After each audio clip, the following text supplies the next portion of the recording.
اور اس کا سنت طریقہ بھی ہم کو پتا ہے، تو لیکن اگر ہم اس کو کرنے بیٹھیں گے نا تو کچھ بھول جائیں گے، کچھ کریں گے، پھر دوسرے دن یاد رکھنا، پھر ہم 2 ہمارا اضافہ ہو جائیں گا، پھر 1 اضافہ ہوگا، پھر 3 اضافے ہوں گے، ایسے کرتے کرتے ہم مکمل سنت پر عمل کرنے والے بن جائیں گے، اور اس کے بعد ہماری اطمینانی، ہمارا دل کا سکون اتنا بڑھ جائے گا کہ ہم کو کسی کی فکر نہیں ہوگی، صرف اور صرف ہم کو اللہ کو راضی کرنے کے کام کرنا ہوگا، مطلب دنیا کا ڈر ہمارے دل سے نکل جائے گا، ٹھیک ہے۔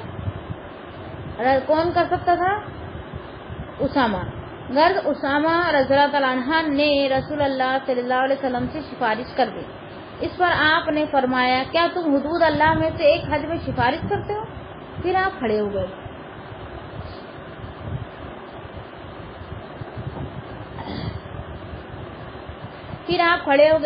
اور آپ نے خطبہ دیتے ہوئے فرمایا اے لوگو، تم سے پہلے کے لوگ اسی وجہ سے گمراہ ہو گئے کہ وہ جب کوئی شریف یعنی کوئی بڑا آدمی چوری کرتا تو اسے چھوڑ دیتے، اور جب کوئی کمزور آدمی چوری کرتا تو اس پر حد قائم کر دیتے، یعنی کہ وہی جو مالدار ہے، جو عہدہ رکھتا ہے، اگر اس نے کوئی گناہ کرا تو اس کو یوں ہی چھوڑ دیتے تھے ڈر کے مارے، لیکن کوئی کمزور غریب انسان سے کچھ ہو جاتا تو اس کی کیا کرتے تھے؟ پکڑ کرتے تھے۔ یہ عادت کس میں تھی؟ بنی اسرائیل میں تھی، اسی کی وجہ سے وہ تباہ و برباد ہو گئے، اس لیے نبی صلی اللہ علیہ وسلم ان کو تنبیہ کر رہے کہ تم ایسا مت کرو۔ پھر اللہ کی قسم اگر فاطمہ بنت محمد صلی اللہ علیہ وسلم بھی چوری کرتی تو محمد صلی اللہ علیہ وسلم ان کا ہاتھ کاٹ دیتے۔ ایک مثال دی نبی صلی اللہ علیہ وسلم نے، یہ عورت جو ہے اس کے بارے میں تم فکر مند ہو، اگر میری بیٹی بھی ہوتی، نبی کی بیٹی بھی اگر چوری کرتی تو میں اس کا بھی ہاتھ کاٹ دیتا۔ اس سے کیا پتا چلا کہ تمام چیزوں سے زیادہ محبت ہم کو کس سے کرنی چاہیے؟ اللہ رب العزت سے۔ ہر ایک کام کرنے سے پہلے ہم کو آخرت کو سامنے رکھنا ہے، اللہ رب العزت کو راضی کرنے والے کام کرنا ہے، بھلے وہ ہماری اولاد ہی کیوں نہ ہو، بھلے ہمارا مال ہی کیوں نہ ہو، بھلے ہمارے شوہر ہی کیوں نہ ہو، لیکن ان لوگ کے حقوق ہے، ان کے حقوق بھی ہم کو دینا ہے۔ اگر یہ ہمارے حقوق ہم کو اگر نہیں بھی مل رہے تو بھی ہم کو دینا ہے۔ کیوں؟ کیونکہ اس سے ہمارا رب راضی ہو رہا ہے، ہم کو لوگوں کو راضی نہیں کرنا ہے، ہم کو ہمارے رب کو راضی کرنا ہے، بس یہ ہمارے دماغ میں ویوست کرنا ہے، ٹھیک ہے۔ پھر رسول اللہ صلی اللہ علیہ وسلم نے اس کا ہاتھ کاٹنے کا حکم دے دیا۔ اس کے بعد وہ میرے پاس آیا کرتی تھی اور میں اس کی ضرورت کو رسول اللہ صلی اللہ علیہ وسلم تک پہنچا دیا کرتی تھی۔ اس نے توبہ کی اور اس کی توبہ بہت اچھی رہی۔ پھر وہ عورت آنا جانا کرتی تھی کس کے پاس؟ حضرت عائشہ رضی اللہ تعالیٰ عنہ کے پاس۔ پھر اس کو کچھ ضرورت ہوتی، کچھ مال کی یا کچھ مدد کی یا کچھ کام کی، تو وہ حضرت عائشہ نبی صلی اللہ علیہ وسلم کو بتاتی، نبی صلی اللہ علیہ وسلم اس کی ضرورت کو پورا کر دیتے، اور اس نے کیا کی تھی؟ پھر توبہ کر لی تھی، اور اس کی توبہ بہت اچھی تھی۔ اس کا مطلب کیا ہوا؟ یعنی کسی کے ساتھ بھی اخلاق سے پیش آنا۔ جب دین کی دعوت ہم دے رہے ہیں، دین کی باتیں جب بتا رہے ہیں تو اخلاق کے اونچے درجے پہ ہم کو ہونا چاہیے، کیونکہ بولنے سے کہیں زیادہ ہمارے کو دیکھ کر لوگ عمل کرتے ہیں۔ اس بات کا ہمارا ہم پہ دھیان رہنا چاہیے، جب ہم دین کے لیے اٹھے تو ہم اپنے آپ پر پہلے عمل کریں، بعد میں دوسروں کو بولے، تو ہی دوسرے تھوڑی ہماری بات کو مانیں گے، ٹھیک ہے۔ پھر اور ایک حدیث سے سیدنا ابو ہریرہ رضی اللہ تعالیٰ عنہ بیان کرتے ہیں کہ رسول اللہ صلی اللہ علیہ وسلم نے چوری کے متعلق فرمایا اس کو لے جاؤ اور اس کے ہاتھ کاٹ دو، پھر اس کو داغ دو، اس کو ہاتھ کاٹ دو اور اس کو داغ دو، پھر میرے پاس لاؤ۔ غرض اس کا ہاتھ کاٹ دیا گیا، پھر اسے رسول اللہ صلی اللہ علیہ وسلم کے پاس لایا گیا۔ آپ نے اس سے فرمایا اللہ سے توبہ کرو۔ اس نے کہا میں اللہ سے توبہ کرتا ہوں۔ رسول اللہ صلی اللہ علیہ وسلم نے فرمایا اللہ تیری توبہ قبول فرمائے، مطلب نبی کے زبان سے اگر یہ نکل گیا تو اللہ تعالیٰ ضرور قبول کرتا ہے، کیونکہ نبی کی دعا تھی، وہ نبی کی دعائیں کبھی رد نہیں ہوتی، لیکن صرف مخلص بندوں کے لیے اگر ان کی توبہ سچی ہوں گی تو قبول ہوں گی۔ اگر ہم ایسا دیکھیں کہ نبی کی دعا اللہ تعالیٰ رد نہیں کرتا، قبول ہی کرتا ہے، تو پھر یہ ہم درست بات نہیں کر رہے ہوتے ہیں، کیونکہ اس کی مثالیں ہم کو ملتی ہے، جیسے کہ ابراہیم علیہ السلام نے اپنے ابو کے لیے دعا کیے تھے، لیکن اللہ تعالیٰ نے قبول نہیں کیا اور منع کر دیا ان کو ان سے دعا کرنے کے لیے، ان کے لیے دعا کرنے کے لیے۔ اور دوسرے کون تھے؟ نوح علیہ السلام، اپنے بیٹے کے لیے دعا کی، اللہ تعالیٰ نے ان کو بھی منع کر دی ہے نا۔ اور نبی صلی اللہ علیہ وسلم اپنے امتیوں کے لیے دعا کر رہے تھے، اللہ تعالیٰ کیا فرمایا؟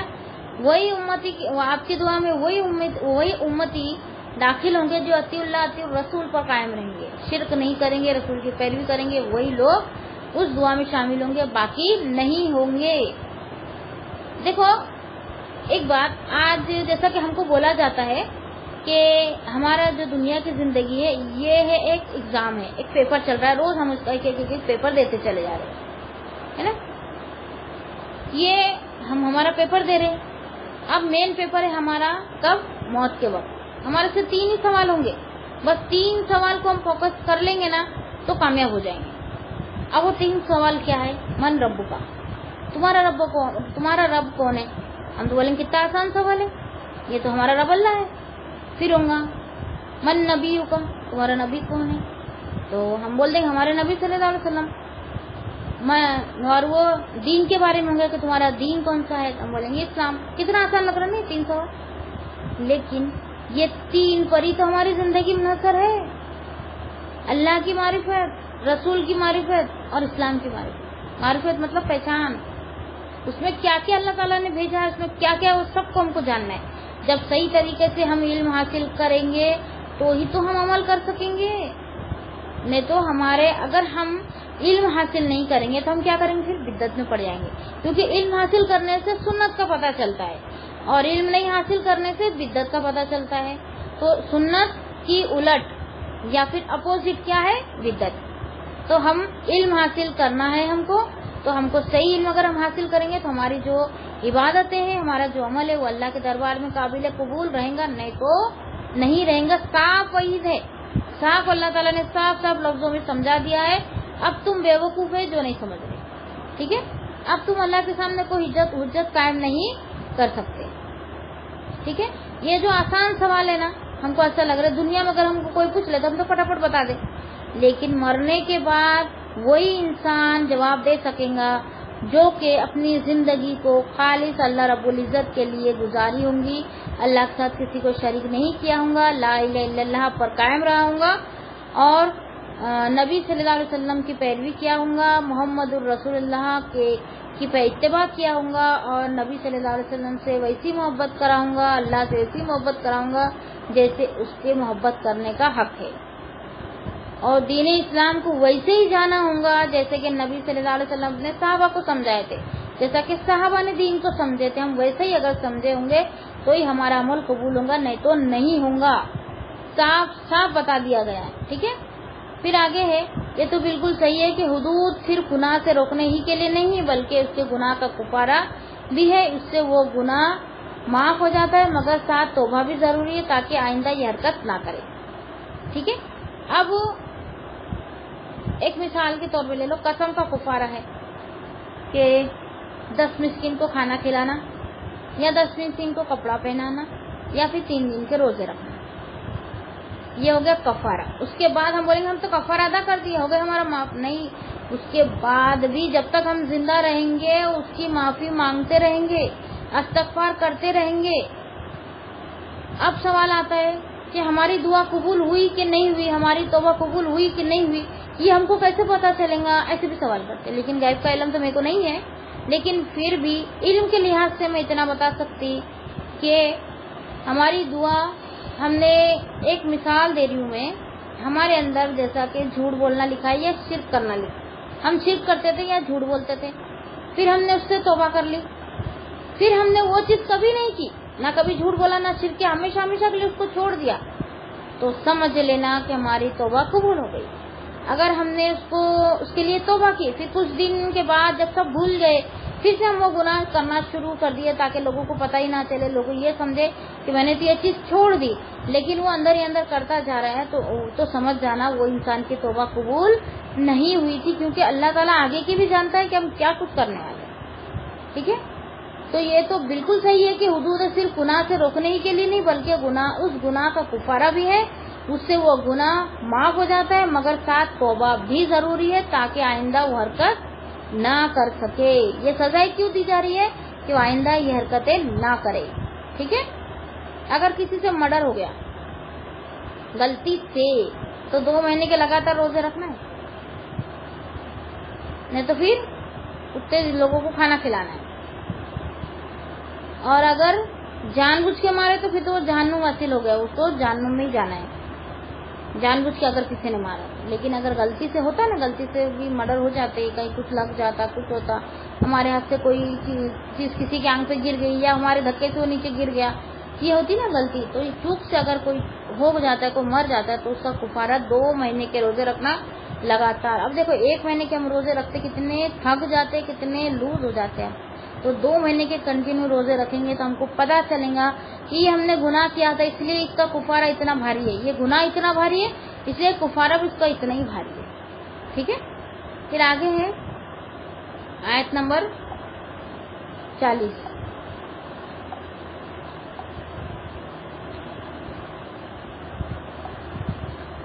آیت نمبر 40، الم تعلم ان اللہ لہ ملک السماوات والارض یعذب من یشاء ویغفر لمن یشاء واللہ علی کل شیء قدیر۔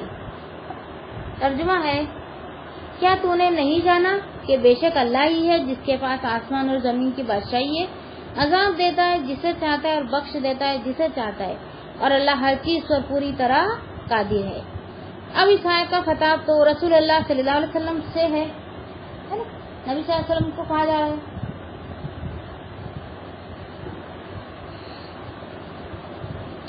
لیکن مراد تمام لوگ ہیں۔ کہا تو نبی صلی اللہ علیہ وسلم سے ہی جا رہا ہے، لیکن اس کا مطلب تمام لوگوں کو بولا جا رہا ہے، یعنی ہر شخص سے خطاب ہے، ایک ایک انسان سے اللہ تعالیٰ مخاطب ہو کے یہ آیت کو فرما رہا ہے۔ اس کا مطلب یہ ہے، اللہ تعالیٰ نے اپنے رسول صلی اللہ علیہ وسلم کو مخاطب کر کے فرمایا کہ آسمانوں اور زمین کی ملکیت اللہ ہی کے لیے ہے، اس لیے وہ جو چاہتا ہے فیصلہ کرتا ہے، جسے چاہتا ہے عذاب دیتا ہے، جسے چاہتا ہے توبہ قبول کرتا ہے، اور اسے اخروی عذاب سے بچا لیتا ہے، آخری یعنی قیامت کے عذاب سے بچا لیتا ہے، کیونکہ اللہ دلوں کے حالوں کو جانتا ہے، دل کے حال کو دیکھ کر اللہ تعالیٰ ان کی توبہ کو قبول کرتا ہے۔ ایسا نہیں توبہ میری توبہ جو منافق کی توبہ ہوتی، ایسی توبہ اگر ہم کر لیں، لوگ ہم کو دیکھ بھی لیں اور ہماری تعریف بھی کرے کہ کیا باجی ہے، کتنی توبہ کرتے ہیں، دن میں تو کتنے بار باجی توبہ کرتے ہیں، کتنے نیک ہے، تو کچھ نہیں ہونے والا، کچھ بھی نہیں ہونے والا اتنی دیر کے لیے۔ لیکن اللہ تعالیٰ اسی توبہ کو قبول نہیں کرتا جس کے دل سے توبہ نکلی ہو، دل سے وہ چاہتا ہے کہ وہ برائی سے نکل کر اچھائی کی طرف آنا چاہتا ہو، اندھیرے سے نکل کر نور کی طرف آنا چاہتا ہے، تو اللہ تعالیٰ اس کو موقع دیتا ہے۔ ٹھیک ہے، پھر اللہ تعالیٰ کے یہاں کسی کو رعایت نہیں مل سکتی، جو بھی جرم کرے گا اسے ضرور ضرور ضرور ضرور سزا ملے گی۔ اس معاملے میں کسی بڑے مرتبے والے کو چھوٹے پر فرقت نہیں، یعنی کوئی بڑا ہے، عہدیدار ہے، بہت مالدار ہے اور بہت غریب ہے، تو وہ مالدار کو چھوڑ دیا جائے گا اور غریب کو عذاب دیا جائے گا، ایسا کچھ بھی نہیں ہے۔ اس کی دلیل اللہ کے لیے غریب، امیر، کالا، گورا، موٹا، چھوٹا، ناٹا، جتنے بھی قسم کے لوگ ہیں دنیا میں سب ایک جیسے۔ اس کی دلیل یہ ہے کہ اللہ تعالیٰ جب اپنے گھر بلاتا ہے نا تو اس کو ایک ہی ڈریس میں بلاتے ہیں، ہم پتہ نہیں لگا سکتے کہ کون امیر ہے کون غریب ہے۔ آج ہم فنکشن میں جائے بولے ہم کو پتہ چلتا کہ یہ بہت بھاری ڈریس پہنی ہے، اس کا مطلب یہ بہت اچھے گھر کی ہے، پھر تھوڑا کم، ایک بیچاری بہت کم کپڑے پہن کر آئی تو اس کی تو عزت ہی نہیں ہوتی ہے، کہہ رہے بہت غریب گھر کی، کوئی معنی نہیں رکھتی ہے نا۔ تو یہ ہم حیثیت کا پتہ لگا سکتے ہیں، لیکن اللہ تعالیٰ جب حج کے لیے بلاتا ہے تو یاد رکھنا ایک ہی ڈریس میں سب جاتے ہیں، ہم پتہ نہیں لگا سکتے کہ کون امیر ہے کون غریب ہے۔ ٹھیک ہے، اور دوسری بات یہ سمجھاؤں گی میں یہاں پہ کہ گورے کو ہم بہت زیادہ پسند کرتے اور کالے کو نہیں کرتے، لیکن اللہ تعالیٰ دلوں کے حالوں کو جان کر پسند کرتا ہے کہ کس کا دل سب سے اچھا ہے، دین کی طرف سب سے زیادہ سب سے اچھے طریقے سے کون آتا ہے، اس کو اللہ تعالیٰ پسند کرتا ہے۔ اب اس کی دلیل میں آپ کو دیتی ہوں۔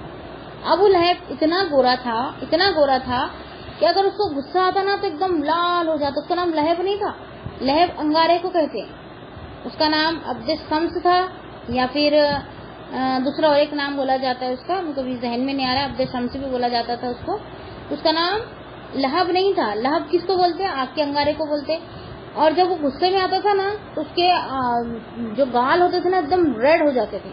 اب ریڈ گال کس کے ہوتے، غصے کی حالت میں جو سب سے زیادہ گورا ہوتا ہے، تو بہت زیادہ گورا چپتا تھا، لیکن اللہ کو محبوب نہیں تھا۔ اللہ تعالیٰ نے کیا کہا، ابو لہب کے ہاتھ کٹ گئے، نہ مال کام آئے نہ بیٹے کام آئے۔ سورۃ تبت یدا پڑھ کے دیکھ لینا، ترجمہ پڑھ لینا، تفسیر میں مت جانا بھی۔ ابو لہب کے ہاتھ کٹ گئے، نہ مال کام آیا نہ بیٹے کام آئے۔ لیکن دوسری طرف دیکھیں گے ہم، دیکھو ایک سکے کے دو پہلو ہوتے، اب سکے کا دوسرا پہلو دیکھیں گے تو وہ ہے حضرت بلال. ہم تو نہیں دیکھے لیکن ان کی ہسٹری میں ان کی چھوی بیان ہوتی ہے.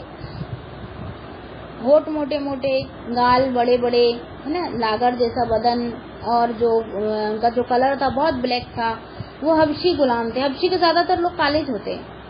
ایک وحشی بھی حبشی تھا اور یہ بھی حبشی کے لوگ وہاں پہ کام پر آیا کرتے تھے, یا پھر ان کو بیچا جاتا تھا تو وہاں پہ وہ غلاموں کی زندگی گزارتے تھے. تو یہ حبشی جو ہوتے تھے نا کالے ہی ہوتے تھے. یہاں پہ دیکھو اللہ تعالیٰ کے یہاں پہ حضرت بلال کی کیا قدر و قیمت ہے کہ ان کو اللہ تعالیٰ نے اسلام کا سب سے بڑا مؤذن بنایا, سب سے پہلا اسلام کے سب سے پہلے مؤذن بنے ہوئے. اور مؤذن کی کیا خصوصیات ہے کہ قیامت کے دن سب سے اونچی گردن مؤذن کی ہوں گی, نمبر 1. نمبر 2, مؤذن جب اذان دیں گے جہاں تک ان کی آواز آئیں گی, جو مخلوق سنیں گی وہ سب ان کے لیے مغفرت کی دعا کریں گے. اب مخلوق میں صرف انسان ہی نہیں ہے, چرند پرند نہیں ہے, تمام چیزیں, پتھر مٹی, جتنی بھی ہے دنیا میں چیزیں, سب مخلوق ہے اللہ تعالیٰ, وہ سب گواہی دیں گے کہ یہ جو ہے یہ اللہ یہ مؤذن کر کے ان کی گواہی ان کی مغفرت کے لیے دعا کریں گے. اے بیٹا دروازہ بند کر دیں گے. پھر اعوذ باللہ من الشیطان الرجیم, بسم اللہ الرحمن الرحیم. اللہ تعالیٰ کے یہاں کسی کو رعایت نہیں مل سکتی. جو بھی جرم کرے گا اسے ضرور سزا ملیں گی. اس معاملے میں کسی بڑے مرتبے والے کو چھوٹے پر فوقت نہیں, یا یہ کہ اللہ تعالیٰ جس جرم پر جو سزا چاہے مقرر فرما دے اسے مخلوق پر کل اختیار ہے. کل اختیار مطلب پورا اختیار ہے. کل یعنی پورا ہوتا ہے, کل اختیار ہے. لیکن اس کے باوجود اللہ رب العزت کسی پر ذرہ برابر بھی ظلم نہیں کرتا. اس کا ہر فیصلہ عین انصاف ہوتا ہے. یعنی کوئی چھوٹا کوئی بڑا آ گیا اس پہ ظلم نہیں کر رہا تو چھوٹے پہ اللہ تعالیٰ ظلم نہیں کر رہا تو بڑے پہ بھی نہیں کرے گا. کسی پر بھی اللہ ظلم نہیں کرے گا, بلکہ اللہ تعالیٰ فیصلہ کس بنا پر کرے گا, عین انصاف کی بنا پر. یعنی آنکھوں سے دکھا کر ان کے ساتھ انصاف ہوگا. اور رہی بات اخلاق کی, ایک رہ گئی ہے اخلاق جو میں نے اس میں بیان کی کہ اخلاق ہم کو بہت بلند رکھنا ہے. جب کہ ہم دین کا کام کر رہے ہیں تو اخلاق کی خصوصیت یا خاصیت یہ ہے کہ میزان جو قیامت کے دن رکھا جائے گا اس میں نیکیاں تولی جائیں گی. نیکی اور بدی اگر برابر ہوں گے تو عراق کی دیوار پر ہوں گے, اور اگر نیکیاں زیادہ ہوں گی تو جنت میں, بدی زیادہ ہوں گی تو دوزخ میں. ٹھیک ہے, یہ 3 کیٹیگری ہے میں نے موٹا موٹی بتائی. اگر اس کی تفصیل میں جائیں گے تو بہت کچھ سیکھنے کو ملے گا. ٹھیک ہے, لیکن اب اخلاق, نیکیوں سے پہلے سب سے پہلے کیا تولا جائیں گے, اخلاق تولے جائیں گے. کیونکہ اس کی ایک دلیل میں آپ کے سامنے پیش کروں کہ ام المومنین, مجھے نام ابھی یاد نہیں آ رہا, ام المومنین ام سلمہ تھی شاید, تو ان کے شوہر بھی نیک تھے جو صحابی تھے اور وہ کسی جنگ میں شہید ہو گئے تھے. پھر ان کا نکاح نبی صلی اللہ علیہ وسلم سے ہوا تو وہ سوچنے لگی کہ قیامت کے دن جنت میں میرے شوہر کون رہیں گے, میرے تو دونوں شوہر نیک ہیں, پھر میں کس کے ساتھ رہوں گی. وہ سوچنے لگی. پھر نبی صلی اللہ علیہ وسلم کے پاس جا کے سوال کرنے لگی. خود کا نام لے کر نہیں کہ اس نے سوال, بلکہ اس نے سوال کیسا کیا, انہوں نے سوال کسی عورت کا نام لیے. ایک عورت ہے, اس کے 2 مرد دونوں بھی نیک ہے, تو جنت میں کون سے شوہر کے ساتھ رہیں گے. تو نبی صلی اللہ علیہ وسلم نے کیا فرمایا کہ اگر وہ دونوں بھی نیک ہے, نیکیاں دونوں کی برابر ہے, تو پھر اخلاق تولے جائیں گے, اخلاق دیکھے جائیں گے. جس کے سب سے اچھے اخلاق ہوں گے وہ بیوی اس کے ساتھ رہیں گے. اس لیے ہم کو سب سے پہلے نیکیاں کرنے سے پہلے ہم کو اخلاق درست کرنا ہے, اور اس کے بعد پھر ہم کو صحیح علم حاصل کرنا ہے, اور اس کے بعد عمل کر کے دوسروں تک پہنچانا ہے. ٹھیک ہے, وآخر دعوانا الحمدللہ رب العالمین. سبحان ربک رب العزت عما یصفون, السلام علی المرسلین, الحمدللہ رب العالمین. سبحان ربک رب العزت عما یصفون, السلام علی المرسلین, الحمدللہ رب العالمین. والعصر ان الانسان لفی خسر الا الذین آمنوا وعملوا الصالحات وتواصوا بالحق وتواصوا بالصبر. السلام علیکم ورحمۃ اللہ وبرکاتہ.